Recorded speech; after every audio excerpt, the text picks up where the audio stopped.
Welcome back di review laptop MSI mainstream yang bernama Katana 15HX. Beberapa bulan lalu kami emang udah review laptop ini versi 5060, tapi hari ini kita mau explore lagi yang edisi RTX 5050 bareng Core i7 seri HX. Menurut MSI, ini laptop RTX 5050 paling kenceng di harganya. Yang benar.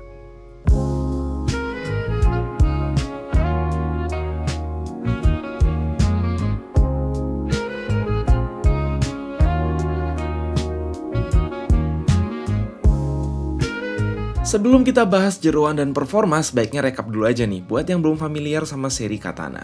Positioning dia itu lebih ke maksimalin price to performance daripada portabilitas, makanya ini secara dimensi dan bobot kebalikan dari seri Cyborg yang orientasinya portability. Terus saran buat MSI, bolehlah update desain dikit agar kelihatan lebih modern. Di samping ada aksen-aksen corak dari MSI yang memberi seri Katana ini detail kecil yang menarik.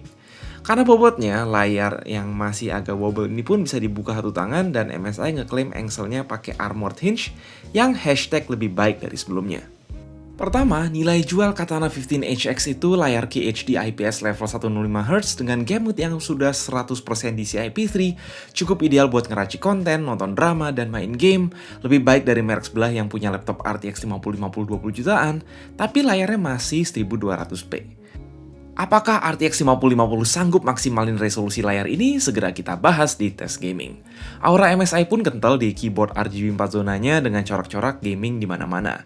As usual, arrow pad-nya punya desain yang unik.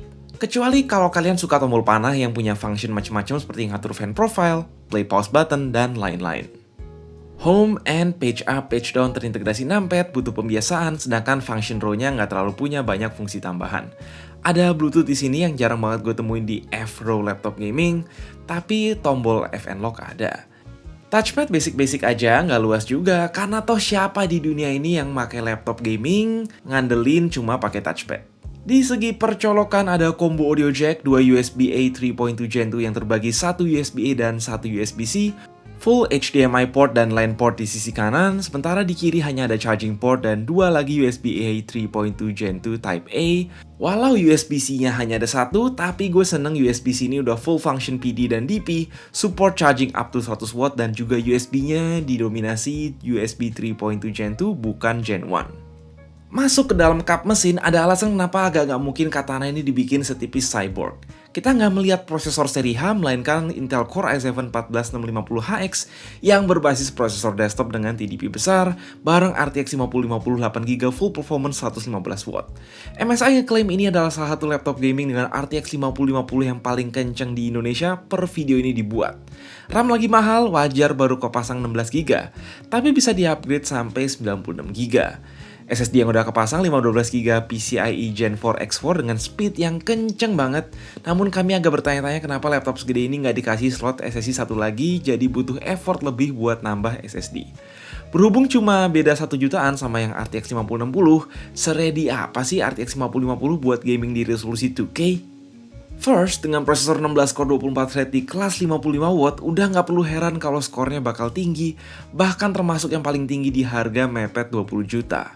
Dibanding sesama 5050, misalnya si Log 15 yang masih pakai Core i5 jelas menang, penting buat yang suka multitasking dan suka jalanin app atau game yang butuh CPU mendekati level desktop. Di benchmark edit video dan render 3D, kami lihat keunggulannya dibanding si Log 15 pun semakin jelas bareng RTX 5050 full power yang lebih nampol. Well, ternyata dibantu driver terbaru, raw power di benchmark bisa kok nyamain level RTX 4060, namun tentu masih ada gap kalau dibanding RTX 5060. Seperti biasa di sisi gaming, RTX 5050 punya fitur DLSS Multi-Frame Generation dan VRAM 8GB GDDR7 yang bisa lebih maksimalin layar 2K 165Hz ke atas untuk AAA gaming macam Cyberpunk, Spider-Man, dan Hogwarts. Apakah kalau udah punya Katana 154050 atau 4060 perlu upgrade ke sini? Nggak juga sih, tapi kalau masih pakai 3050 atau 3060 gitu, sah-sah aja rasanya buat ganti ke 5050 atau 5060, terutama kalau kalian mau benefit dari fitur DLSS MFG. Jadi apakah ini GPU yang optimal buat gaming QHD? Jawabannya iya, asal ngandelin DLSS dan frame generation. Selanjutnya, sistem Cooler Boost model 2 kipas besar dan 3 heatsink di dua sisi cukup mumpuni buat menjinakkan sang kombinasi CPU dan GPU full power agar jalan konsisten meski CPU masih agak panas ya, dengan konsekuensi fan noise yang hampir mencapai 50 decibel saat full load dan permukaan keyboard yang kadang relatif anget. Again, laptop ini positioningnya mirip Log 15 atau laptop-laptop gaming 15 atau 16 inch mainstream lainnya yang pakai prosesor seri HX, yaitu sebagai pengganti desktop yang masih bisa dibawa ke sana kemari, meski again, kalau dibandingin semacam MSI Cyborg, portabilitas bukan nilai jual utama Katana.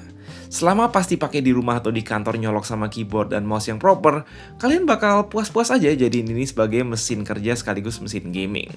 Kualitas speaker dan daya tahan baterai kurang lebih sama kayak Katana 15HX versi RTX 5060 dan kita dikasih adapter 240 watt. Ingat, ini laptop yang bisa dicas USB-C 100 watt saat lagi di luar rumah. By the way, ada aplikasi chatbot baru yang namanya MSI AI Robot yang jalan secara lokal dan bisa dipakai buat nge-manage setting mode performa dan setting baterai misalnya. So, apakah ini sosok laptop RTX 5050 terbaik yang bisa kalian beli? Well, Katana tentu bukan laptop yang sempurna, terutama soal kurangnya slot SSD. Tetapi contohnya kalau dibandingin Log 15, Nitro V16 SAI, dan TUF Gaming F16, layar QHD lebih nyaman buat kerja dan main game AAA walau belum tentu masuk akal buat kalian yang main game-game FPS secara kompetitif. Dan jujur dengan versi RTX 5060 yang saat ini cuma beda sejutaan, kalau mau ngambil Katana 15 mending sekalian ambil si RTX 5060 yang udah nggak nanggung buat gaming di resolusi QHD. Selain tambahan slot SSD, kami berharap MSI juga bisa ngasih modernisasi desain buat Katana seperti hal yang diberikan ke seri Cyborg dan Crosshair. Sekian dulu buat MSI Katana versi RTX 5050. Pokoknya jangan lupa mendang-mending di komentar. Gue Mike, sampai jumpa di next video.